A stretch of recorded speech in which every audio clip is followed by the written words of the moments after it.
in 3, 2, 1, all set. All right, cool. So, yesterday, we talked a little bit about how to play damage. What if you're losing on damage? What if you have such a comp differential that you're simply dying? Let's just put it that way. I'd love to know the answer to that. I played in a game with Kregley, Zonseki, and Scandals today where I was just dying every 5 seconds. I couldn't do anything. I'd love an answer. All right. Okay, cool. So let's start with. Actually, let's start with a poll. What do you guys think would be an effective strategy? We talked about a lot of ways to deal damage yesterday, so just think of ways to stop the person from dealing damage, potentially. Pushing them away while they're trying to kill you with their kill confirms? I mean, That's what happened to me to an today. extent. To an extent. Um, Any other I guess you thoughts? I guess you could prioritize getting the orbs as well as the enemy goalies. Okay, that's true. That is true. Any other Um, thoughts? Spreading out more. If your health is starting to run low, you can probably try to swap positions with either a goalie or forward until your stagger can reset. Okay, that's a good answer. That's a good answer. That's the first really good answer I've heard, because that answer can be applied very consistently.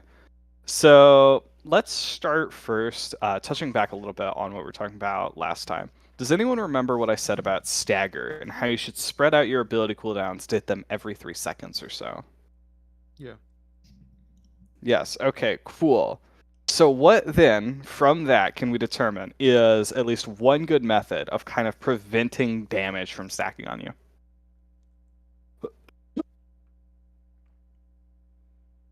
I guess of hitting the evade button after 3 seconds and anticipating what everyone else is thinking. No, if you're like right on top of someone. Hitting the evade button after 2.5 seconds. Not 3 seconds, because then you're already been hit with ability. Yeah. You want to evade before they hit you with an ability, right before your base regen starts. That way, throughout your entire evade timing, you're actually getting base regen. So that is an incredibly important strategy that we're going to be going into a lot more detail later, because you also need to know how to take orbs and that kind of thing. So let's start with core control win cons. How does core control win? And how does damage win? Like, what does core control want to do to prevent damage from necessarily getting a ton of value? Score before you die. Yes, perfect. So you want to score before you die, which quite possibly was the best answer you could have given, but also quite possibly still isn't a perfect answer. So if you're trying to score, right? I suppose this is what I should start with, actually. You're more often than not going to have the core in an offensive position as core control, just generally speaking, right? You're going to be avoiding damage, right? But at the same time, you're still going to have so much core control compared to the enemies that the enemy team is just not realistically going to be able to do a whole lot. Now, if you're losing on both core control and damage, then we have a problem. Something's gone wrong in drafts. Something's gone wrong in character selects. I'm not really sure. But realistically, we should not be losing on both ends at once. Ideally, we are winning on core control or damage. And if we're losing on damage, it implies that we're winning on core control, right? So let's give a good example here regarding core control, right? So when you're playing core control, one of the things that I see midfielders do a lot that you kind of want to stop doing once you're playing core control is cornering the core, right? Setting up the core for your forward. Now, Heckin' Tekken, I can just pretend you're telling me this. You may recognize that I told you to do this very thing, to corner the core, right? That is correct. Here's the exception. The exception is when the opponents are running such a high damage comp, if you actually corner the cord with your forward, you're slowing down the game so that they can get in position, but simultaneously you're slowing down the game so they take more damage, right? it is necessarily important that when you're playing these types of damage games, you want the points to be as short as possible. I think we said there were 2 things that made a map good for damage: how long the points were, as well as how close the points were, right? So you want to make sure the points are as short as possible. So cornering the core isn't very good. If you do have an option, I'd recommend just hitting it to your forward, right? You don't necessarily, it's not necessarily going to speed up the game, but it might help them in some situations where cornering the core might not necessarily benefit them that much, right? So on to the next thing. I'll just transition into the next thing. Ideally, when you're playing some form of damage, when you're playing against some form of damage, you want to be rotating this core as much as possible. The reason for that, and I think I've talked about this before, is that when you're playing damage, right, you want to keep the core on the person you want to kill, right? If the core is not on the person you want to kill, it's a lot harder to kill them. So if they start stacking damage on someone, you need to make sure the core is nowhere near them.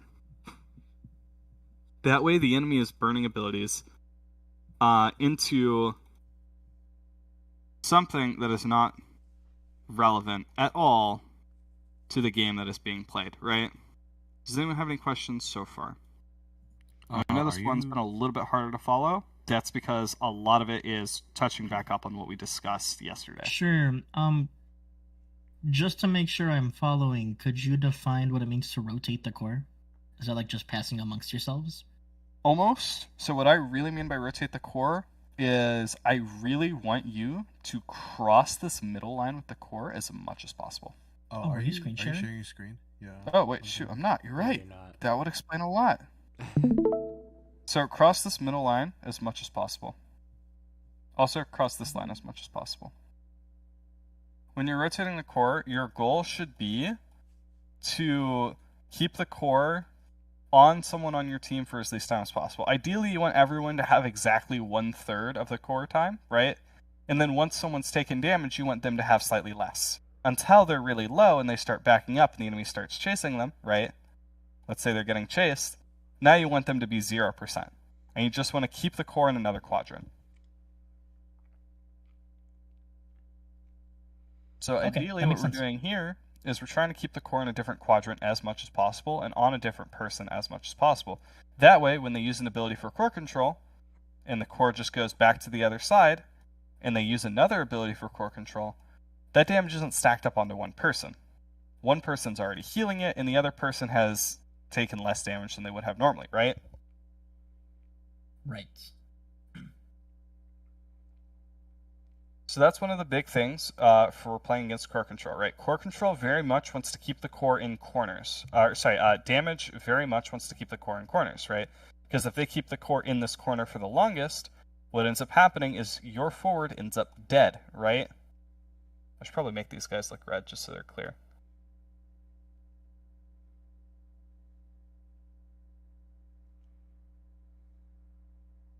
There's my Kazanas, I'll use you later. So very much when you're playing against damage, the damage wants to keep the core in the corner, right? Because so long as they're not losing this sequence, they are winning the sequence, just because your forward is taking the most damage, right? That's also why on Taiko Temple, where you really have to do this sequence, damage gets a lot stronger. Because the core control team has to play the damage team's job for the damage team, right? Right. All right, any questions so far? Anything I need to touch upon? No, not yet, at least. So let's say I'm like pretty close to getting staggered, and I'm in the position, because this has happened to me all the time. I die all the time on this map in that exact spot. Mm-hmm. What do I do? Do I just let the Kai come up and we swap positions, or? So ideally, what you want to do when you're dying, first off, you want to be in the most annoying spot possible for them to kill you. If they're forwards, the one with the kill confirm, you want to be in their net. Because if they're forwards trying to kill you here, guess what's not happening on the other side of the map? They're not moving forward, so right. They're not scoring, right? Right. Actually, give me half a second. Sure.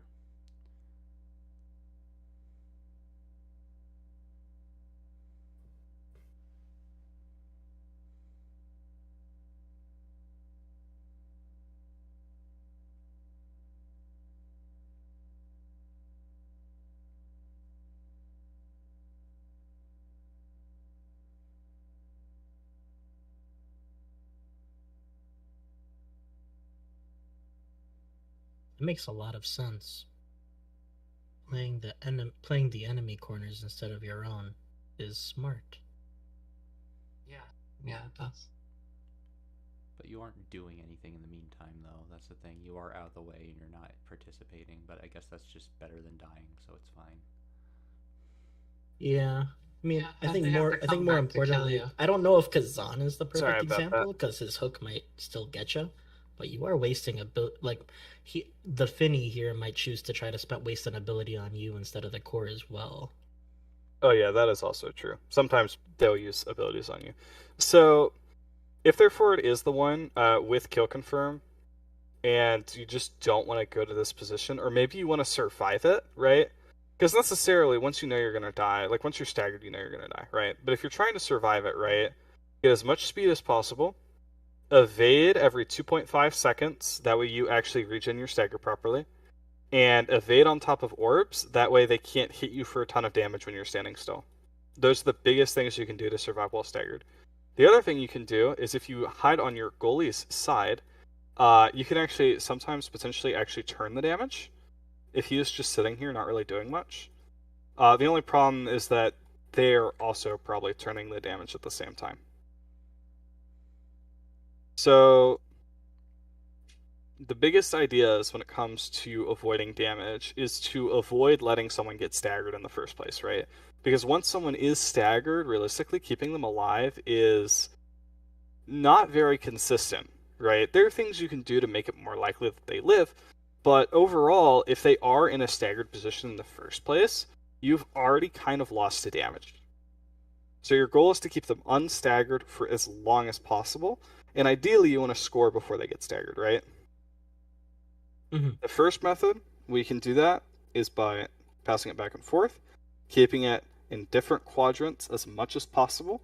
Really press them to use abilities to catch up, because if they're using abilities to cut the pass, or if they're using abilities to stop the pass, or if they're using abilities to prevent rotations, right, then they're not using abilities on you. And that is like the first method you can use. The second method you can use, right, is that when someone actually is in a losing position, just waste as much time as possible. Because ideally, if you waste a lot of time and a lot of resources, sometimes your other two teammates can end up scoring for you. Mm-hmm. Alright, does anyone have any questions so far, now that I'm back? No, none yet. No, that kind of makes sense. If they're wasting time and ability chasing you down back to the goal side or whatever, that's in a way buying yourself a little bit of time, or at least some sort of benefit for getting knocked out. Yeah, and again, your end goal here is realistically just score before you get killed. And in order to do that, a couple of other things that are very useful is, well, we're going to talk more about drafting later, but getting this dude a single kill, I swear to God, a single kill changes the game so much. Because what happens when you're running into kill comps, right? This dude will be level 7, this dude will be level 7, this dude will be level 8, right? And this dude will be level 3. That Yeah. is what happened to me today, 3 times. Mm-hmm. If you can get him Me a single for sure. kill, a single one, he's level 7 now. That also happened to me. Just so we're clear. And that is a huge stagger difference. Okay. So the level another of big idea experience when that you you actually are gain- playing against kill comps is that if your brawler's under-leveled, even if you have to sack around, sometimes you really need a kill in order to get him back up. Right? Because what ended up happening actually in one of the games yesterday, that first game, right? Oh, Is God, that, don't remind me. Yeah, I think I think it was you, Bonkers, actually. Wait, Yeah, was it it? was. Whoever it was, the I was Julie on was the like level Julie, 3 at the yeah. end of the game. Yeah, it was and just rough. getting absolutely blown up every fight. And if you got a single kill, you would have been level 7. And all of a sudden, you Right, don't get blown up yeah. nearly as much. Yeah. So, is that a rule of killing somebody higher level than you brings you to their level, or just that it scales with your difference? Okay, so there's comeback EXP in the game, and it's a multiplier. So what ends up happening is if you kill someone who's level 7, you get like, and you're level 3, you get like 4 times the experience, and it's almost always 4 levels. That's nice. Sometimes you can out-level them just by killing them once. Okay, I had no idea that was a mechanic. That's cool. I have noticed it happen. I didn't know how exactly it worked. Oh, it's good to know. But legitimately, hear yeah, somebody like one confirm kill that. will Cool. almost always bring you up to their level. If they're level 10 and you're level 6, I think this is like the big exception. You only go to level 8. But that's like at the higher levels where the multiplier doesn't mean as much. Okay, sure. Because the actual XP required per level goes up as you level up. Oh, yeah, that makes sense. So it doesn't matter if you're getting 4 times the EXP because there's a 4 level gap. 4 times the EXP doesn't level you up 4 times anymore. Sorry, my ear is like killing me today. I literally like can't hear out of it. It's like popped or something. All right. Peroxide later, maybe. Ear infection, maybe? I don't think it's an ear infection. I've had so many ear infections. I get so Because many like when I was really young, my parents thought that Q-tips would be a great idea for cleaning out your ears. Oh. Turns out Q-tips are the leading cause of ear infections. Yeah. Don't use Q-tips to clean out your ears. Use hydrogen peroxide. Yes, or use some other earwax dissolver. There are several. Also, low concentration acids, please. Don't use a high concentration hydrogen peroxide. You will kill your skin. Don't go into your chemistry lab and get 100% concentrated. Yeah, don't get 0.1 m, okay? Right. You should get 0.001 m, okay? Right. Just so we're clear here on the difference. Yeah, Funny over here shoveling Pernod into her ears. Yeah, people will be like, oh, that's only a difference of like 0.001. You know, that's a difference of double. That's double the amount. Times. Yeah, I think I saw like a really funny study. So like, it was a drug versus like birth rates or something like that. I don't know, like stillborns. I don't remember exactly what it was, but basically, women who took the drug were half as likely to get pregnant over the course of like a week or something like that. I don't remember. It was a stupid study, and the odds that they gave was 0.025%. versus 0.05, and people were like, oh, that's only a difference of 0.025. This study is inconclusive. And then everyone else was like, that's double. True. Yeah. I don't care, though. That study is just completely arbitrary. Moving on. Does anyone... Let's see, I've talked about most of my notes for anti-damage. I didn't really organize my thoughts super well today. I kind of had a lot of work to do. That's fine. I know that you're going to be talking about drafting and awakenings and stuff like that. But could we make sure that we put a note in to discuss like specifically the starter awakenings and what we should choose against what kind of comps?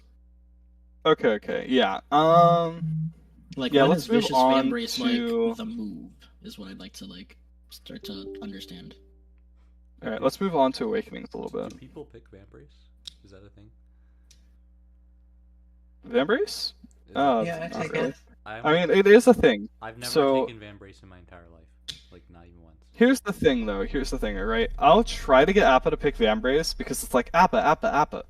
They're running 7 kill characters. Right. And this is a 3-player game. I don't even know how they're running that many. Can you run Vambrace? And Appa will be like, oh, no. Let me run Pummelers. I'll get more kills than I die. And I'm like, they're running 7 Zentaros. You can't dash punch a Zentaro.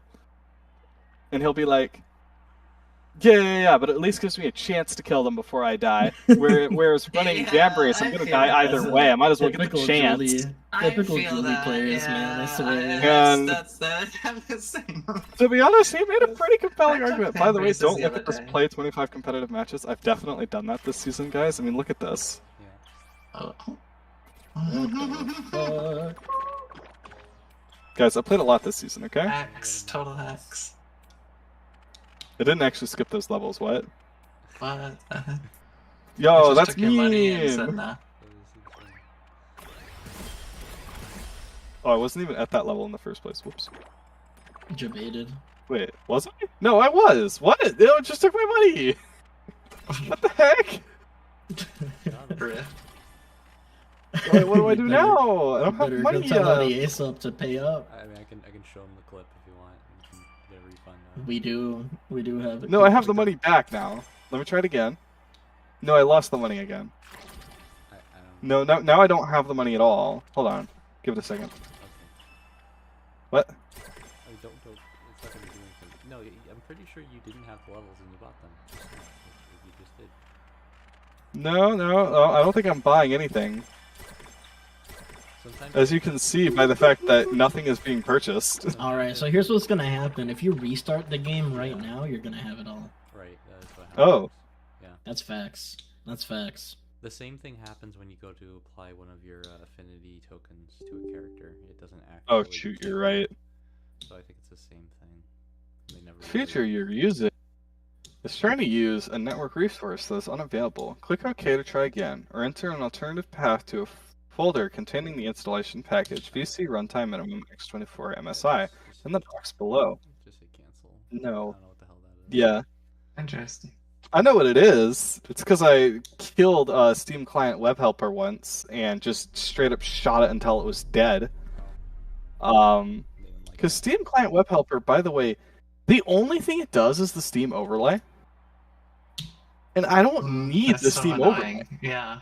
And it takes up like 15% of my memory. Discord So I Yeah, killed Steam it. overlay Killed is it. Like awful. I had to uninstall Steam, reinstall Steam using like a third-party website to finally get rid of it. Interesting. But now it doesn't have That that bug critical got you for function that it sure. needs. But once I click cancel, it just doesn't care. Guys, I think it's broken. Damn. But you got your money back. I did get my money back. Hold on, let's spend it all again. Why? No, why? Just play the game. No. Hold on, we'll try it this way. Wait, it still didn't work. Is this part of the Chat. Guys, I just want to spend this money that I won in tournaments, okay? Okay. Oh, because you have everything else in the game. I have almost everything else. Don't have everything. You should get the like other like skins and. Well, I mean, cool what would stuff. our great leader be without the Arabochi emote? You know what I mean? I mean, He's totally ignoring the fact that I could totally just play games. yeah, like well, we could I play mean- some rank. Why would you play games when you're this good of a doo-boo? I mean, Yeah, bro. Guys, I don't sorry, think it's you're cooked. working. the store You're does not- Something tells me it's broken. They do not want to let you give them money. Yeah, look at all the Where stuff are we all buy. the awakenings in the game? Gosh darn it, it's not in leaderboard. It's in Help. guidebook. There we go. Oh, No, the anime. darn it. You hit escape. Yeah, it's I a mean, banger. Honestly, a intro, pretty it's a banger sick intro. trailer. It is. Remember when they yeah. thought this game was gonna last forever? And become an anime? Oh man. I don't think anyone thought this game was going to become an anime, but I hoped it would. let's just They be thought clear, it guys. looked That like was it was gonna Luna be an Goalie, anime. Julie Goalie.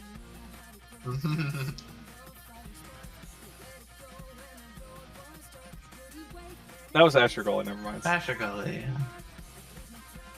I'll play Luna Goldie every now and then. Funny time. I really like how that log didn't even hit the core. It's just the core just glitched around. Yo, X just doing everything on his own, Sometimes it'd be that. and then way, X man. just getting absolutely bodied, while his team just stands there. Well, I mean, that was Julie killing him once and getting back up to level 7. Yeah, legitimately, his team just stood there. Yeah, and Kai didn't hit this the core. Oh, Also, yeah. just no, keep in that's mind, in entirely canon, the goalie is always on the left, not in the middle, guys. So, yo, red cord, guys. No, pink cord. I don't know what cord this is at this point. If you stack And him, once, though, you once would've- again, he doesn't even try to catch it. He's just Yeah, like, I mean, "Alright, kind of not really sweet. This is a 3-on-2. Poor guy's teammates. Like, what the heck did Era do? I remember there was a meme where like it passes them and Era like hits like one of the like what the fuck emotes and he's throwing. Like, Oh a yeah, the Drakkar free- question mark. Yeah, the Drakkar question mark and Hold on, I have that favorited. It's like, what? What the heck are you doing, guy? You're a goalie. Exactly.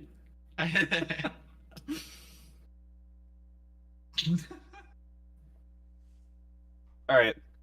On to Awakenings. What do you guys think the most important thing about Awakenings is? That is a loaded question. Always take pummelers. Okay, no, that's not true. That was more or less for, like, Julie specifically, I will say. Vicious Vambrace is great on someone like Asher, Axe, and Taro. She's the only character in the game. Literally everyone who doesn't have a single way to kill people, that is called Dash Punch. Because this is 45% of the damage you deal, and it also heals you on strikes. If you strike the core, you heal. Fun facts, by the way. Yep. Alright, so in terms of gears, I guess we'll start with gears, but first let me finish my sentence from earlier. The most important thing when it comes to drafting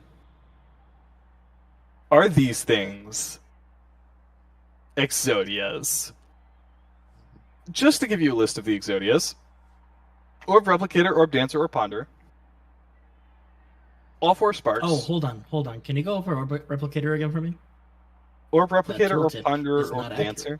Yeah. This is not accurate. Yeah, this is 110% now. You're saying that's What one of the best in the hell? game right now? Really? Orb Replicator? No, not right now. But I'm just giving examples of Exodias. So another Exodia is Reverb, Spark of Resilience, Spark of Strength, Spark of Agility. Another Exodia is Might of the Colossus, Recovery Drone, Built Different Big Fish.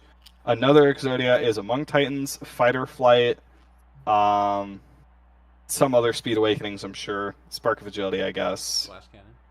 Don't forget Glass Cannon. I mean, sure. The Glass Cannon's not really a part of any Exodia. Among Titans? Another Exodia, Adrenaline Rush plus any kills. Deadeye Missile Prop plus any kills. You get the idea, right? Exodias are win conditions. Exodias are when I draw into the 5 pieces of Exodia, I win the duel.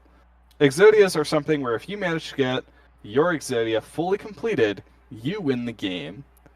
Now, why do we think Exodias are strong, other than just winning the game? Rat, you should know this.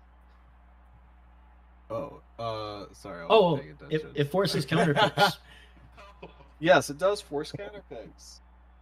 Oh, you were Dang. paying attention. You even said to do that earlier. In our game. Yeah, in our OSS games, he was like, Sensei said, let's take Exodia. Take the spark, yeah, because you took the spark Yep. first. Yeah. Yeah. So whenever you see a single piece of these Exodias in the starting Awakenings, you should, with 2 exceptions, just kind of pick them up. The first exception being a spark, because if all 3 people take sparks, all 3 people can't have Exodia. You only need 1 person with Exodia. The second exception is probably Among Titans. Actually, no, it's not. Because Among Us you should take. Hold on. What is the other exception I was thinking of? Hold on. Let me consult notes. Give me a second. Sure thing. Notepad.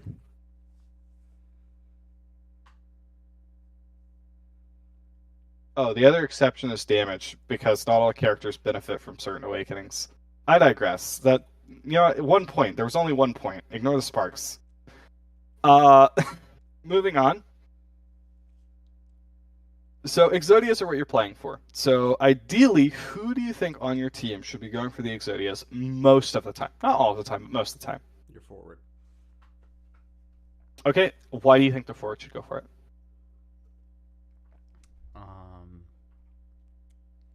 Well, I mean, the ones that are doing the most damage should be up front, and you can kill the goalie as a win con. I mean, once you get to a certain point, you don't even have to worry about getting barriers. Okay, I agree with that. But here are a few problems with that. The first one being that if you're a forward, most of the time you're not first in striker draft pick, right? So drawing into the Exodias is exceptionally hard for forwards. Do you think that's true? If you have poor confirms, then yeah. But if you can just get shit done, then actually no. But I guess maybe you're right. I think whoever touches the core most of the time gets So you're saying that first the pick. midfielder should get it then?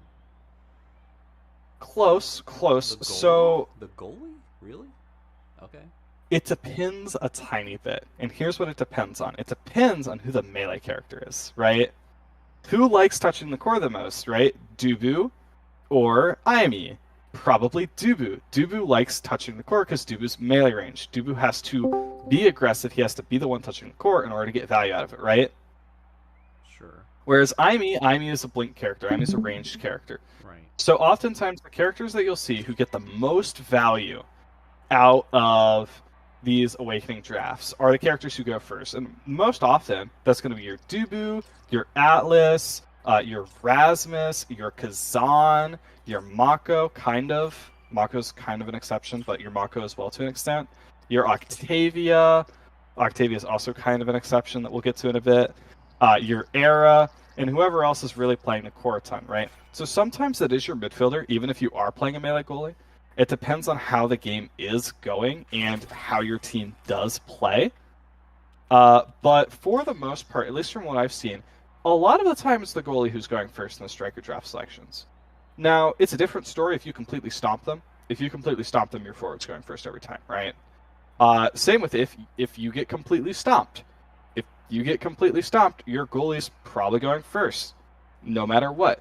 But I think if it goes long, most of the time what ends up happening is the character who actually plays the core the most, the person who is the core chaser, is the way I like to describe these characters. They're core chasers. They chase the core, they don't chase the space, are the ones who typically get the most XP per game, right? And it's based off XP. Which would be your midfielder, right? To an extent, it's your midfielder, but you've got to understand, sometimes your midfielder's not a core chaser, right? If you're playing Estelle, a lot of times Estelle wants to hold the enemies out clear, and if you're holding the enemies out clear, you're not chasing the core. Sometimes your Estelle wants to help you rotate it, so they hold down. Even though they aren't necessarily touching the core right now, they're holding down, right? And a lot of the time, and this is something I've told Heck and Tekken about a lot, is a lot of the times, right, if you've got a situation where you've got Dubu Aimi and this barrier is down, just pretend that's down, right? You don't really want Aimi to be up here taking the 1v1. Most of the time, Dubu wants to do that, while Aimi kind of plays the goalie role, right? So I think a key distinction here to make is that your goalie and midfielder, while they are different roles, it's more important, at least for drafts, what character they're playing, right? Because if you've got a Rasmus midfield, this Rasmus midfield is probably getting more touches than a Kai goalie, right? But if you've got a Dubu goalie, that's probably getting more touches than an Aimi, because Aimi really likes playing the space. Aimi really likes playing off abilities, primary, secondary, ult, right? Whereas Dubu really likes chasing the core. Wherever the core goes, Dubu goes, right? Does that more or less make sense? Sure. And again, this is just tendencies. This isn't stuff that happens in every game. To a degree, but okay. Let's bring it back to what we were talking about in terms of who you should prioritize getting the most powerful, Exodia draft, I guess. Because this completely challenges my preconceived notion. I thought, basically I was told for the longest time that Zentaro and X are the scale the most compared to anyone else, at least for brawlers, and I figured that's what you did. So go ahead. They do scale the most, but the thing is, whoever's first in the draft is the one you ideally want to be playing Exodia, and this is for a few reasons. The first reason, where the hell is the guidebook? Well, yeah, because there you're it in is. the first draft. No, dang it. No, I can't. Get bodied, dude. Okay, don't click that button again. Okay, there we go. Back on the guidebook. So most of the time, whoever's first in that draft... Where's my Klecky?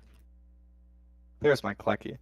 Whoever's first in the draft is going to do a few things. The first thing they're going to do, right, is if they're actually first in the draft, if your team won the set, they are going to build Exodia. The second thing that they're going to do, right, let's say your team loses the draft and they're second, now the other team has to take a Dead Awakening in order to deny Exodia, or the other option, they can not deny Exodia and let you get Exodia. So what ends up happening is you end up building Exodia incredibly fast. And the other reason this is scary, by the way, if they don't deny your Exodia, is because if you win the next set, this snowballs because now you have 3 pieces of Exodia, right?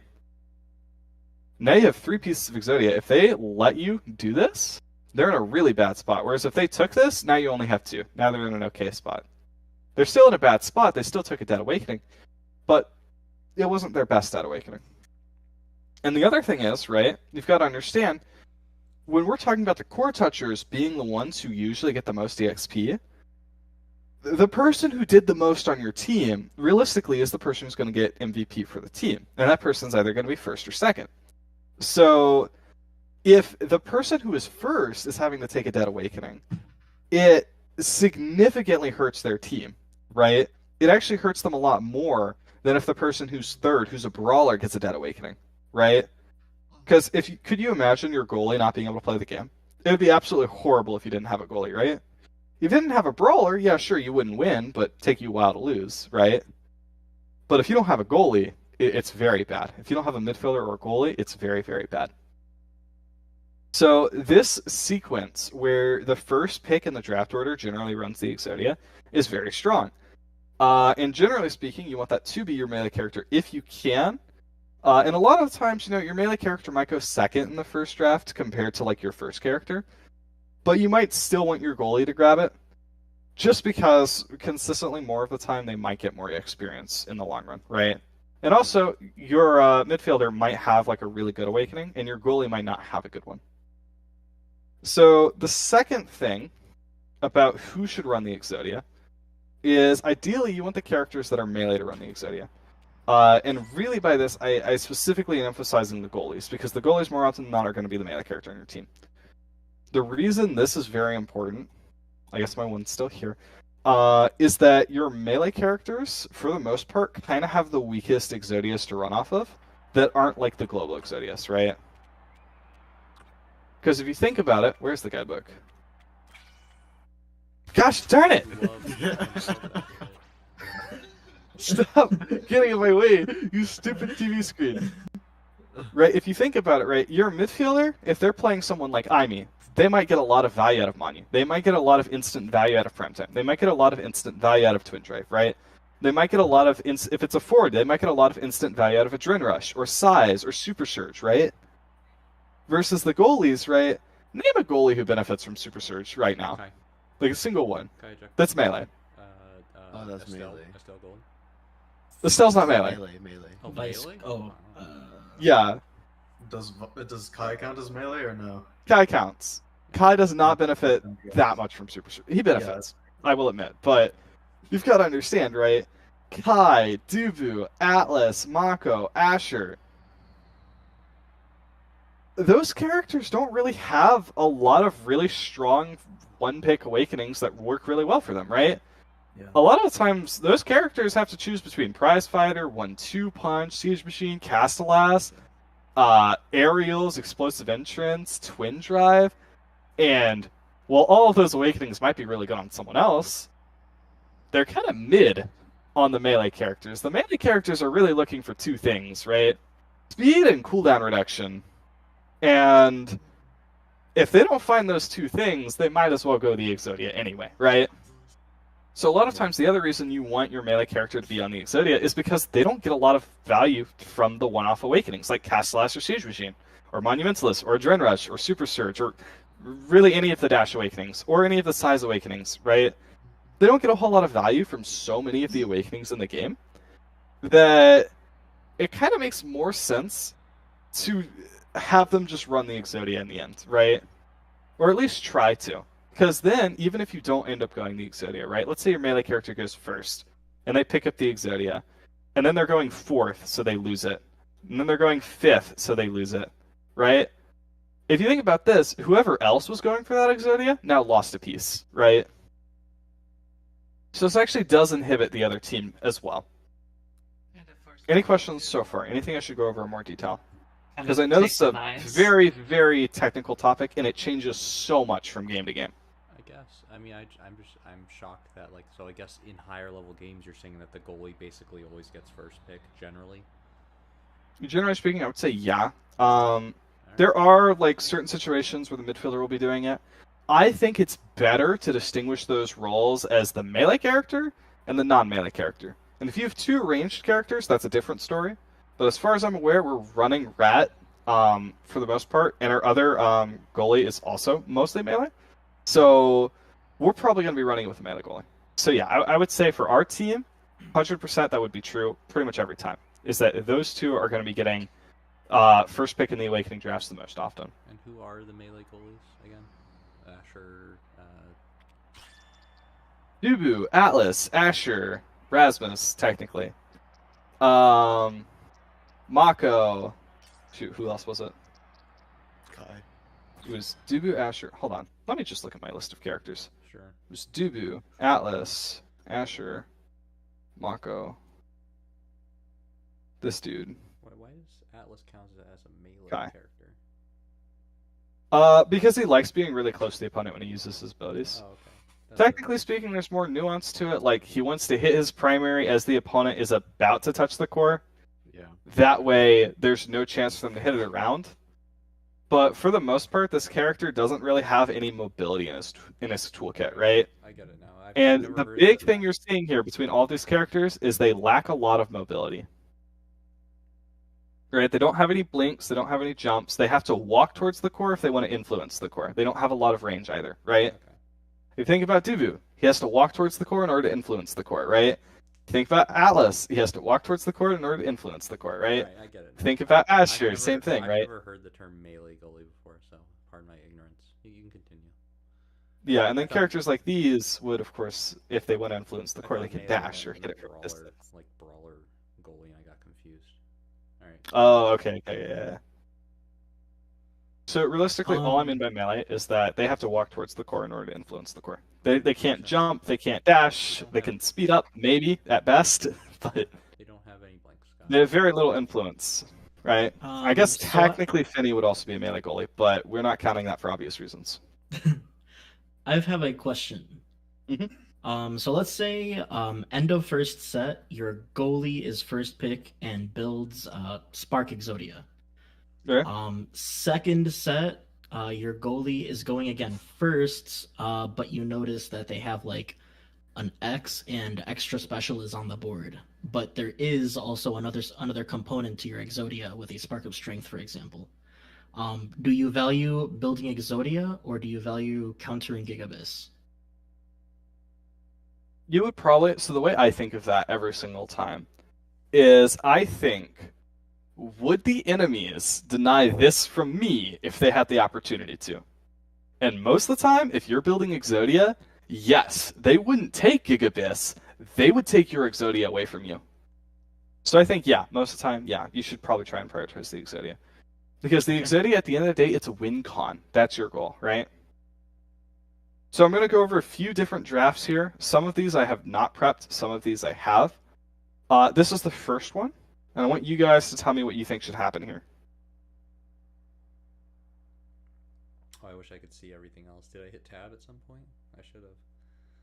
Spark of Agility. This is first set. Everyone started First with set. one spark as like the starter awakening.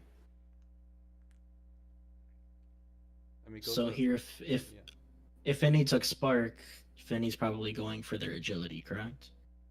Yeah, Finny probably should take Spark of Agility. That said, Finny is generally one of the weaker characters with Sparks. She kind of doesn't want it. But there's also not much else for Finny. So yeah. Right. So what do you think your first priority as a team here? Let's just say you're playing blue team. What would you need to pick as blue team? Someone should take stacks on stacks, in my opinion. Someone should take stacks. All right. What else? Well, I guess Castellast Era is pretty good, but it's not like number one priority, maybe. Okay. I mean, basically, what I would be looking at is, probably Spark for Finny, and then maybe Size on X, and then stacks on Era, or Castellast on Era, ideally. All right. Yeah. I'll give you my thoughts in real time. So if I'm blue team here, we 100% have to deny Spark on Finny here, just immediately. Otherwise, Estelle's going to get it, and that is going to be really bad for us. That's probably their win con. Oh, we did hold tap. What did we see? Oh, we saw another Spark scaling awakening. Yeah. Doesn't matter if Finny's not running Sparks here. Finny should take the Spark. Actually, Era is running Stagger as well here. So I would think in this situation, it's fine. Finny doesn't have to take Spark right away. If Finny is going to take anything, though, I think Finny takes Among Us, probably. Or Adrenaline Rush. Adrenaline Rush is another option, but I think Among Us is better. And the reason I say Among Us is good here is because it denies the enemy's win con, right? The enemy is not winning on KOs here in this game. This game was yesterday, if you don't remember. Red team really was not winning on KOs. So ideally here, you take Among Titans because it denies their KO win con and also gives your X a little more size. So X hopefully takes Spark here. Estelle probably should have denied it. Estelle denies Castellas instead. Estelle did not need to do this. Now, hopefully, remember, your only loose con is core control here because you're already killing the enemies. So hopefully you take stacks on stacks. But another acceptable answer would probably be Built Different or Adrenaline Rush, just to deny the Julie kill pressure. Because, again, Julie's win con here is getting kills. If Julie doesn't get kills, they lose the game. And if they build stacks on stacks, they don't win. What? Okay, hold on, wait. At that era, right? Why did I take Build Different over? Oh, it was to deny Julie, I guess. Yeah. So looking at this back over, I kind of did mine in real time, other than the pause I did to see the awakenings. So Among Us Finny, I think that's good. Spark of Agility X, 100% good. Red team, Arrow should have taken Spark, 100%. Reason being is that if you ever get Spark of Resilience, right, all of a sudden you get 2 sparks, Spark of Resilience, plus the Stagger Awakening, right? Yeah. So the Stagger Awakening actually scales with the sparks. If you hear the moment that I take Cast to Last and I see that X had Spark of Strength, I curse myself. It was quite atrocious. You also took Castellas from Era? I don't think Era ever takes Castellas in this scenario. Just letting you know. Castellas got an X too. Oh, it's not that great. It's okay. I've been told no. Really? It used to be really good. Now it only gives like 2 extra You hits get on 2 ult. extra punches on ult. This isn't worth it. Oh, because they nerfed they nerfed the buff rate, the buff amounts. Okay. That's actually huge knowledge. So here, due I to did deny Explosive Castellas from Entrance, X, and I don't know why Explosive Entrance. I think if you're playing Dubu here, every single time you take stacks on stacks, reason being is that Dubu is a very speed-reliant character, right? X is now faster than you, which is very difficult to deal with as a goalie. So you absolutely need stacks on stacks to kind of address the speed difference. Then the other thing that's needed here, I think it's only stacks on stacks, because that leaves your Julie Built Different and Heavy Impact. So your Julie still has 2 good awakenings. And that means the enemy Era can't deny, right? Because I think looking at this again, Era should take stacks on stacks to prevent Julie from getting BD. Or should take stacks on stacks, because Julie's going to get BD or Heavy either way, right? Yep, I think I commented on that right after I took it as well. Alright, let's go to the next draft. Now you guys do remember the awakenings, right? Hopefully I just showed them to you. Instantly, what does everyone take? I mean, Spark for X. Spark for X? What next? What does Dubu take? What should Dubu take? Missile prop. Fight or flight. Fight or flight every single time. Remember, Dubu's at a speed differential right now. Right, okay, yeah. Other than that, Dubu also, remember, these mana characters, if they can't get an Exodia, they really want speed, because they need to actually move towards the core in order to touch the core. Speed helps them out immensely with moving towards the core, right? So Spark of Resilience X, Fight or Flight Dubu, could be what we see here. Oh god, no. Oh, the shame. What should Era take? After extra special's been taken already. Monu. Fight or Flight. Again, these characters sorry. I that thought, are sorry, melee I and need to walk towards the core in order to influence the core absolutely need speed in order to play the game correctly. Yeah, I was thinking in this hypothetical, Dubu had Fight or Flight, so I should, yeah, okay. Alright, cool. What does Estelle take here? Missile prop. Immediately recognize your Julie is at the end of the Awakening draft. You need to leave at least 2 Awakenings up for your Julie. So you can't take 1, 2, or Prize. You can take Primetime or Missile Prop. And I think it's up to the Estelle in that case. Oh my god. If Penny took Prize Fighter, what does Julie get, guys? This is why you don't hover in drafts either, you pick. In this situation... Because imagine being able to react here and clicking Prize Fighter. GG's. Alright, cool. So now that we've gotten some bad drafts out of the way, let's go look at some good ones. Yeah, I think my biggest issue is I only ever think about countering the character right after me, and that is wrong. Mhm. I've talked to quite a few people who used to play that way, and then they switched to it's obviously everything situational, but I know a lot of players who went from only denying to only taking their own bis, and only taking their own bis brought them way higher in rank overall. Yeah, I mean it makes sense. It absolutely makes sense. Where is my NASL championship game? Yeah, I'll just find it on YouTube real fast. Give me a second. You guys don't get to see my YouTube stuff. Oh no. I'll get some water. You want to see what What's immediately sus? pops up? Look at the shorts, guys. Anyways, moving on. NASL, Mega Strikers, Finals. So NASL is pretty good. You know, pretty average. You know, they're not as good as NASA, but you know they're up there.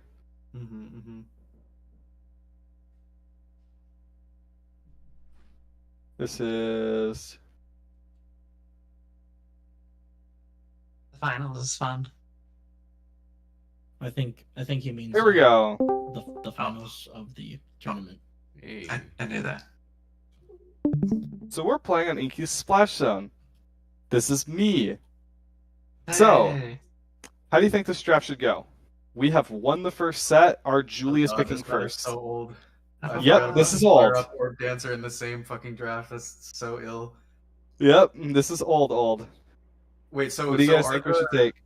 Are the other Energy Awakenings in here also, or is this one? Yes, only the other Fire Up? Energy Awakenings are in there. Oh god, okay.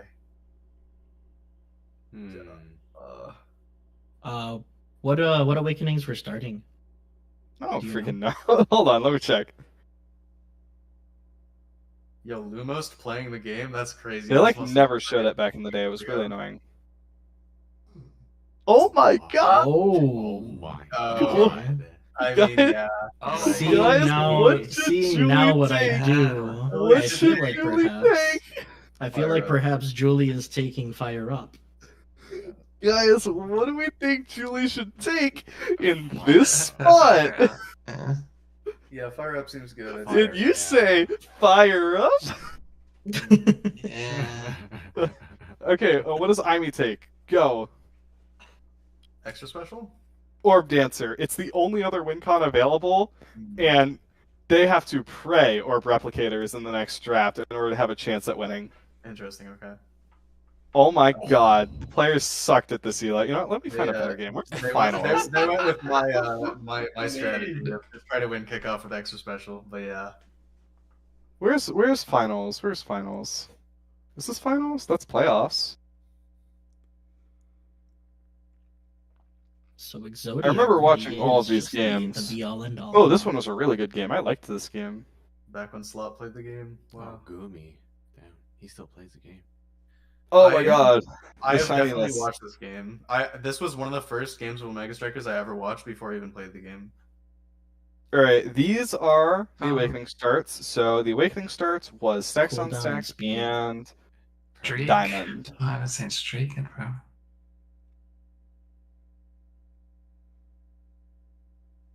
I remember watching So this guys, game what is your completely first thought on as the blue whole team? time. Blue team's picking first in this draft. What should you take? Sparkle Hot Shot Focus. Estelle, maybe? Oh, it's right. Sorry, I'm inting. My bad. I'll go ahead and tell you, this is 2 sparks already showing. That means the likelihood that you get 3 or more sparks just went down by a lot, because each awakening only shows up once, right? If it was a solo spark here, I guarantee you Keynote takes it. But in Oh, this Hot case, Shot. I'm not sure. What it Hot is? Shot might be the option, just because it's a very open map, but it's Hot Shot or Sparks for sure. I've been told. So Hot Shot does not get taken here, or Hot Shot does get taken here. What does the second Estelle take? Super. Yeah, I, Sparkle Focus. I've been told that Estelle needs Super Surge to be any good, like at least one. So I would take Super. This is Surge. probably a Missile Prop Estelle angle. All right. Oh, it's Super It's Surge also denies good the deny Taro, on actually. D. Yeah, Denies that's Taro, good. yeah. Yep, Zen gets Demo. What does Kai take? Missile Prop. What does Zen take here? Probably Spark, just straight out the Sparks. Yeah, Because you gotta understand, from a Zen POV here, you can take Prize Fighter on this map. You're not getting any Mhm. kills. This is a bad map for kills. And what else is happening at That's the same good. time? Damn. Kai is gonna get a Spark, and no one else is gonna get a Spark. So if Kai ends up winning the next set and being first pick, what's going to happen is you're not going to have a way to deny that second spark, right? Or you're not, or you're not going to have someone who you'd want to deny the second spark, because no one in the draft actually picked up a single spark. So That makes sense. you would just be kind of losing one of your potential win cons. Where's the second draft here? I never thought of it like that. That's interesting. But like, well, if you have to take a spark to deny it, now you have a spark to at least benefit off of. All right, here we go. What does everyone take here? Go. Estelle can take Egoist. This is the first of 3 energy awakenings that are going to show up in the game. And on top of that, they're currently up 2 sets to 0. This isn't that other game. My bad. Mm-mm. Reverberation, maybe? I mean, Twin Jar because you already took Super Surge, though. No, I agree with that. So I think if it's me, I actually take Egoist here. Reason being, actually no, I don't, because it's Slop who's going next. I think though, like, let's say this was the enemy's end going next. I think you have to take Egoist here. Reason being is that Egoist is the enemy's only out, right? If their Zen gets Egoist, then they win the next set and he's first pick and he gets Fire Up, and then they win the next set and he gets Catalyst. That's your lose con, right? When you're up 2-0. So actually, when you're up 2-0, a lot of times you play to deny the enemy win cons instead of playing to help yourself. But in this case, Kai ends up taking it, and Kai does not get as much value. So Zen ends up getting heavy impact. And that plays out. Hold on. I need to find a newer game, guys. I hate to say it, but yeah, that's fine. I mean, most recent Nassel finals were a banger. Where are they though?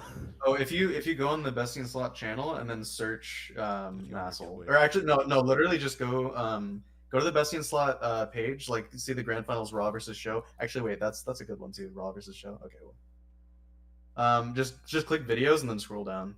It's like not that long ago. Just the most recent Nassel finals. It's like maybe 3 scrolls down, maybe 4 at that speed. Just tell me if you guys see it. It's right Draft under Grand Finals, NASA. It's Show versus Bozo 2 down. 2 videos down from your cursor. Yeah, right there. Okay. Bozo Bunch is one of my favorite teams. I really like how they do drafts. So hopefully they don't kill me here. Mm-hmm. Alright, what were starting awakenings? We'll also go over a little bit starting awakenings here. And to be honest, the one thing about drafts, starting awakenings, Spark, and Big Fish. So immediately, characters you should play, characters who benefit from size are very strong here. And you want at least someone who benefits from Spark, right? So Bozo ends up running Rasmus goalie for the size, X goalie for the size, and I think that's now midfield with the Spark. Let's see it. Are we going to hold tab? Yep, exactly that, right? And as you can see, both teams are having 1 Spark here, right? This is exactly what we were talking about. You want to have at least 1 Spark. That way, like if it's Spark Start, you want to have at least 1 person who's playing Spark. That way, if there's 1 Spark in the next draft, you can take it and potentially play the Exodia, right? You want to leave yourself open to as many options as possible. Now, skipping over to the next draft. And again, this is a little bit worse than actually playing out the entire game, because we don't get to see, like, oh, were they losing to damage? Do they need to deny damage? That kind of thing, right? Spark of Strength on now. Yeah, now it gets Instantly? Okay, that's good. Perfect. Single Spark, this would be 2 Sparks with 2 left on now. That would be amazing, right? And especially since now's the person who's hitting the core the most on this team, right? What else? Might of Colossus on Kai. Wait, Might of Colossus on Kai? Yeah. Kai Oh, might I deny think- it, but I don't think Kai would take it. I think he Yeah. takes it as a deny, maybe. No, Because you gotta understand, X is probably gonna take it. You wanna know what I think would be really funny, but probably is gonna happen? I think either Kai or Rasmus is gonna take Among Us. And I think it'd be really funny if Rasmus took it. But yeah, instantly everyone caught out that Spark, that's good. Kai takes Stacks, that's fine. Speed. X gets Might. What does Asher take here? Remember, Asher is scaling off of size. Asher already has Big Fish. They It's probably are running into a under- relatively slow goalie, though. It's either Primetime or 1-2, I think. Mm-hmm. I I can don't know. see that. I can also see Among Us. Just a little bit. The reason for that is that if you outspeed the enemy goalie and they're a melee goalie like Rasmus, you kind of just win the game. Like, they can't defend against you. Okay. Primetime's good here. Super Surge is good here. Mako might actually take Among Among Us. would be crazy. Yeah. I don't know if they do though. Yeah. Nope. So They don't value it as much as I do. I value So Among a knowing lot that more, but- knowing that X has Big Fish and was going to take what was it called? Might of the Colossus. Might of the Colossus. Do you still think Kai should not have denied that? Well, I think if you gotta understand, blue team's not really playing for kills here. They have it now. Now does not generally do enough damage. Moreover, the other big thing, it was this big fish start, right? Everyone has more HP, no one's dying. So Might of the Colossus only really gives him size and doesn't really give him damage, so it's not as important to deny in this case. I think if it was another start, they might have denied it. Also, Shionzu gets like 400 redirects a game, so the stacks on stacks is just crazy good, I feel. Alright, what does everyone take here? Go. In that case, why did they choose the X as opposed to, I don't know. Asher was picked. Technically, Rasmus was picked by them. Mako was picked. I mean, who else do they have? Like, they could play Kazan, they could play Rasmus. No, they could play Kazan, they could play Zentaro, I guess. But Zentaro, without kill confirm, is really, really sad. And so is Kazan to an extent. I imagine they just played it because they were comfortable on it. Also, I think Rasmus was, or I think Kazan was banned. X at this point in time, I remember the meta. X was winning like every single game in Nassel. Just so we're clear, that's because Dropletto was playing X. That's fair. Dropletto, quite frankly, X was the number insane. one forward at the time by quite a bit. And still is, probably. Just I remember beating these guys in NASA, and I thought, oh my god, I really like their team name. I'm going to support them. So I consider myself an early supporter, you know? Oh, yeah. But yeah, I mean, for sure, I mean, Monu now is the first thing that immediately jumps out. Like, they either need to take that, or someone's going to try to deny it. Look at how awful this position is, by the way. Let me just point this out here. Now has 2 sparks, one more spark looming. Oh, they have 2 sparks, yeah. So you have to deny sparks, and you also have to deny Monu on 2 characters which have 0 sparks between them, and have 0 creations between them, except for technically a little bit of Monu. Asher. So now it just gets Monu. This is the other reason we run Exodia, is because if they deny us, I still get my Bis, right? So I didn't actually lose, especially after you win a set, right? Because if they deny you, you get your Bis. Now it's Bis for Bis, but I still have the Exodia win con, right? I mean, this is the craziest draft. And because they knew that they had to do that, they all just hold out to see what's going on. They get more time to actually make their choices. Yeah. I mean, a lot of teams will take a lot of time here if they don't need to right away, right? Because look at how fast Asher and Kyle lock in. These guys don't have to decide what to do until Mako picks. Yeah. That's some good time. So they know they want Monu now. They're probably discussing if they want to triple deny the Mako. Is what I imagine they're discussing. Because imagine you take Demo, Perfect, and Missile here. I don't know if that's actually what they would take, but there could be a way to deny Mako here. It could also be just an argument on who wants the demo between these two. And I think X ultimately takes it because he's already running the Exodia. I think genuinely, Mako is fine with literally all of these. Like, Mako Perfect Form is good, Mako Demo is good, Mako Glass Cannon is good, Mako Missile Prop is good. They're all okay. I wouldn't say they're good. I think Mako benefits more from Sparks than they do from any of those. I do agree with that. So I think X here made a mistake. I think they should have taken Demo. Could anyone guess why I think they should have taken Demo? Because they already had. Is this still the Big Fish game? They have 2 Size Awakenings. Oh, yeah, wait. Might of the Colossus. Right. Yeah. Why aren't they taking Demo? Oh, yeah. That would be Yeah, 3 that's Size fine. Awakenings Might of the Colossus. I don't know enough, but according to my current tier list I have right in front of me that Zon Seki gave me, it is best in slot for him. So I don't know. It's good, don't get me wrong, but Size Exodia is winning. Difference in tier. Yeah. Okay, guys, now just won the game. Oh, wow. I don't know what to tell you. That's 3 Sparks with Reverb still up, by the way. Reverb is still up. Spark of Resistance, 3 Sparks. Spark of Resilience, 3 Sparks. Plus Monubis. You've got to understand, this now won the game pretty much entirely off of that Exodia. They just had so much drafting pressure, right? Oh man. So what's your Kai take here?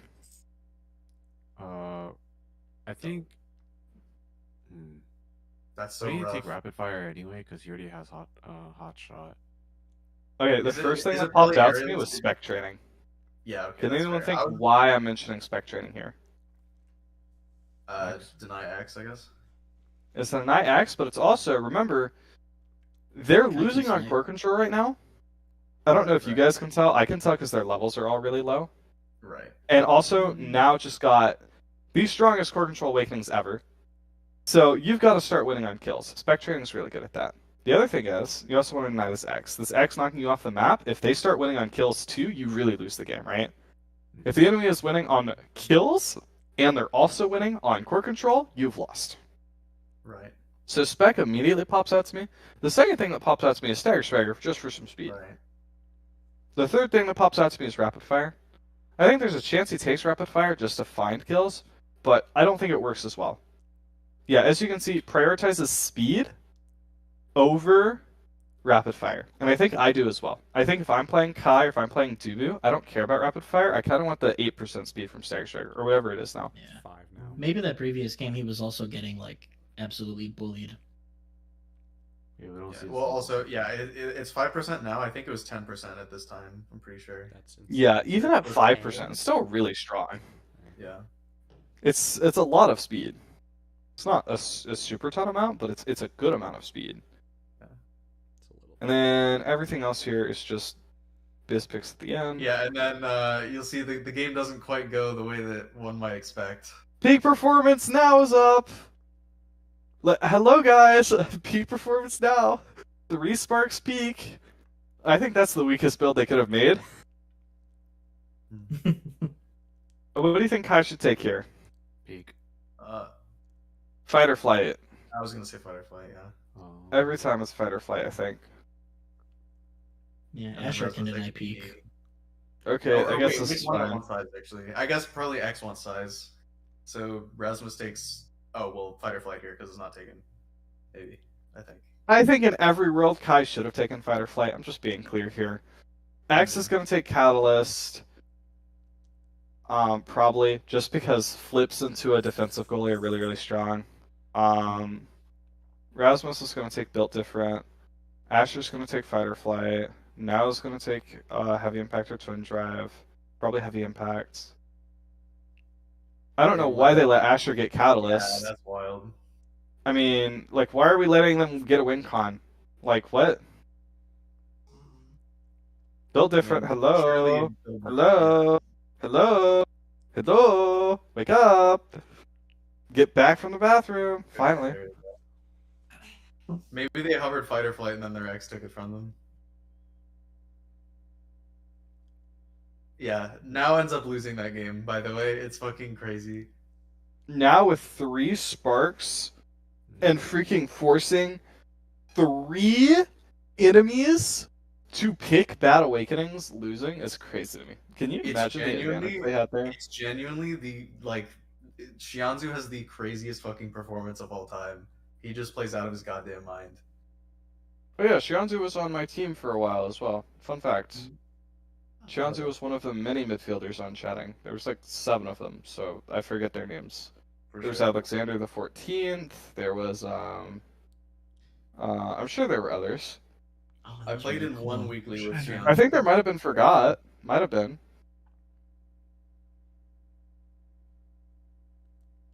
Okay, so I think so far for drafting, most of my thoughts haven't been super organized today. I did kind of have work right before this, so I didn't have a whole lot of time to put together any notes. I'm already learning a lot. This is helpful. Yeah. I'm basically, you know the teacher who just reads off the slides. That's what I'm doing right now. You guys can't see my notepad, but that's what I'm doing. Mhm. I think we talked about enough about drafting for now, though. Big thing I wanted to get through you guys' head was try and play for this Exodius a little bit more. Because it was one of the things I was noticing was really weak on your guys' end. The other thing is I want you guys to play for win cons a lot more, right? If you're winning on damage, deny the enemy their survivability, right? Right. That kind of thing. the other thing that I wanted to do, just completely unrelated. Mhm. Can you guys click this suspicious link for me? Absolutely not. Uh, Oh wait, no. I need to join as an operative. That way people can spectate. There we go. I'm gonna be honest. I kind of just want to play the game. Like, all talking about the game always makes me want to play the game. I don't know if I want to play Codenames. You don't understand. This is the game. This is the Oh, real yeah? game. This is what Okay. Omega Strikers has been training you for. I see. I Look, see. just Okay, understood. join, and I'll explain as we go. You don't need to know how to play. It's not that hard of a game. okay. I might leave early, but I will join. Don't worry. Today was more of a chill day. We were talking about surviving damage, which was also a little bit disorganized, but fairly concise. Okay, And is drafting, there- which is just a concept that is very hard to approach no matter what. Make sure we have one spy master for each team, and then everyone else you can be an operative. Spy masters, I will explain how to play the game shortly. Would you mind giving just like a quick overview of what you went over with the avoiding damage? We can go over it more if you want. But is there like any key points? I streamed the entire thing, and you can look it up. Okay, great. Yeah. So big points, just for quick summary. Whenever you're playing the anti-damage win con, you need to be rotating the core a lot. You need to, whoever's low on HP, you don't want the core near them. You want to keep the core away from them, right? If you got a teammate who's low on HP, keep it away from them. That way when the enemies use abilities on them, they're not also using abilities to control the core, right? Your main goal is to score before they kill you, and you're doing everything in your power to prevent them from staggering you, because once you're staggered, there's not a whole lot of counterplay you have left. The other thing that we said that was really important was evading every 2.5 seconds. That way you get the maximum amount of base healing. And I don't think there was a whole lot more than that we talked about. Gotcha. All right. So, has anyone not played this game before? I have not played this I game. am. I actually I'm going played to ask the how long actual is- card game. How long is this game going to take? Not very long. It's like 15 minutes most. It Okay. depends on how long the Spy Masters take, to be fair. Okay, Spy Masters, don't say a word. So basically, Spy Masters, you're probably seeing a lot of blue cards right now, and maybe a lot of red cards. So, Wadiwawa, who's on red team, your job is to make me, your operative, pick all of the red cards. But you cannot, and I mean you cannot, name a red card in your clue. You have to name a word that is similar to a red card in your clue, so that I will guess a red card. You give me a clue and a number. The number is the number of cards you want me to guess based off this clue. So you want to find a word that matches up with as many red cards as possible, but also doesn't match up with any white cards and doesn't match up with the black card. Okay. If I pick the black card, we auto lose. If we pick all of the red cards, we win.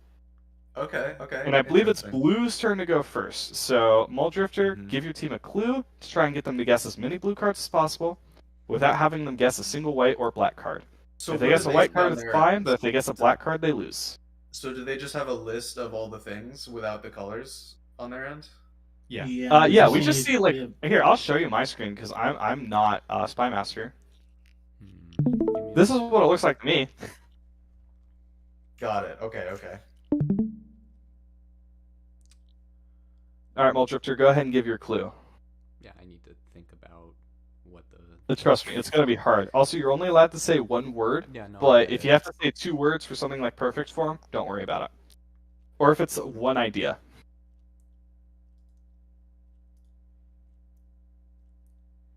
I don't know what's happening, by the way.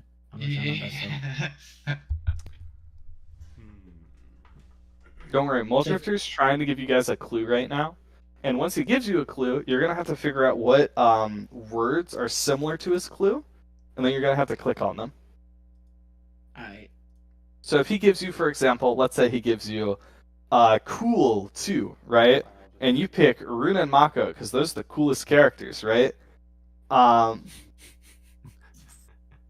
If that is what he wanted, okay, he gave you Mask. This should not be very hard. Yeah. Okay. All right, give me a good one, Wadiwawa. All right. Let me figure this out.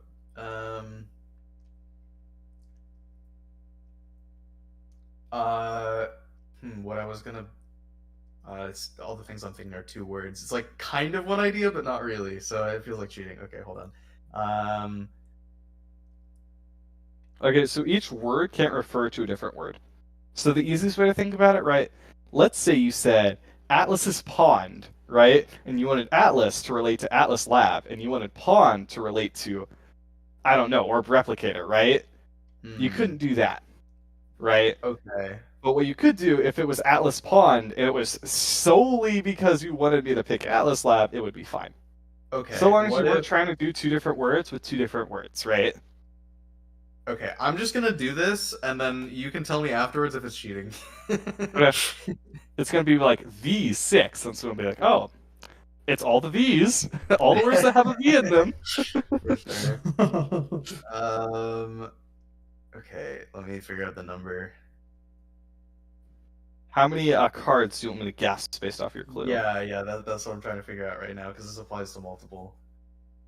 Make sure I'm not picking the black one, because if I pick the black one, we auto lose. Yeah. It's okay if I pick as many gray ones as we want. It's just gonna slow us down because I'll have to guess. If you take blue ones, does that screw us over? Yes, that helps them. Okay. If I pick a blue one, that benefits their team because their team wants to pick all the blue ones. But if I pick a blue one for them, they no longer have to pick that blue one. It's just given to them. I see. Okay. Let's just we're gonna leave it up to chance.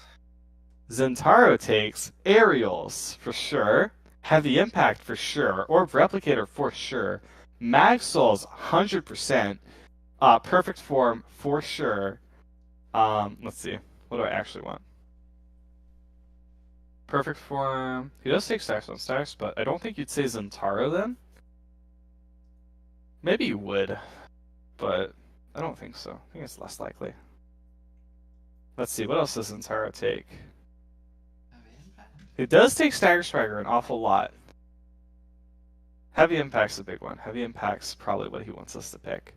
It's probably Heavy Impact's perfect form, but what would the third one be? Mag Souls? I don't know, Pummelers isn't here. Aerial, it could be Mag Souls or Aerials. I don't know at this point. Let's lock in these 2 though. Let's lock in these 2. Let's lock in Heavy Impact. Oh, I thought wow!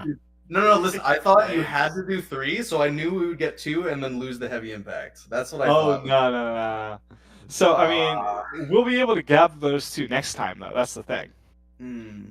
So it doesn't actually matter that much, but, you know. How dare you, Waddy? You betrayed me. My bad. Imagine you're doing that with the black one, which I already told you, insta loses us the game. Yeah. I mean, listen, I'm a risk taker. What can I say? I mean, to be fair, it could be anything. Like, perfect form recovery drone, for all I know. He likes size a little bit. Not that much, but he's a little guy. Wait, you only chose heavy impact? Specialized. I don't know. No, yeah. So next turn we'll be able to pick as many as we want, though. So we'll be able to pick the ones that we missed. Wait, huh? Oh, I see. Okay. Yeah. Okay. So we just hovered the ones we were thinking about picking. We didn't actually pick anything up. Got it. And when we picked something, we picked heavy impact, which was not what we should have picked. Wait, so you can only pick one at a time? No. So you pick one, and then if that one is your color, you can pick again. If it's not, then you injure. Oh, okay. So you guys lost control because you chose a blue. Yeah, essentially. I bet. Got it. This makes sense. Multi-trick, you can win this game by giving your team one clue. Like, literally just say, I don't know, rabbit for Finny. Like, it would not be that hard. Because our team is so far behind right now. Yeah, I mean, this is obvious too. Just instantly lock it in, yeah. You're... Okay.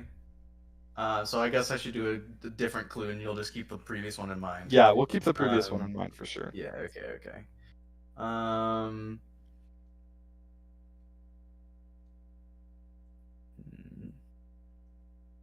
Bon, what do you think he meant by Zentaro takes 3? I know perfect form's 1, but like, what is it between Stagger Swagger, Recovery Drone, and Aerials? Aerials? Slick Kicks? Specialized? I think it might be Spec. I think it's power. Yeah, Up, he takes It could even be stacks on stacks. think it's Dubu. Oh wait, you're right. Maybe it's Aimi. Is Aimi here? Drums? I think it's Mako, guys. It's just a thought. Yeah, I mean, what if for we're sure. wrong? Taiko Tebo. I fucked up so bad. I fucked up so bad. Holy shit. I forgot that Mako was there as the instant win lose con. Okay, you know what? You know what? Oh, I'm a spy master now. Get out of the spy master chair. Oh, Alright, Rat, stay clear. I can no longer screen share because I would give away Our everything. operatives are allowed to discuss amongst themselves, correct? Operatives are spy masters. We're not allowed to tell you a thing because it could be a clue. Alright.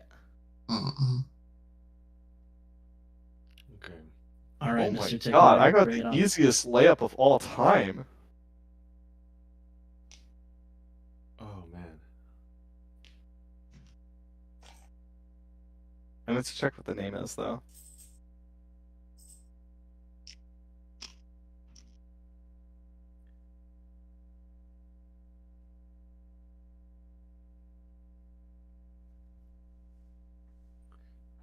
Okay. Okay.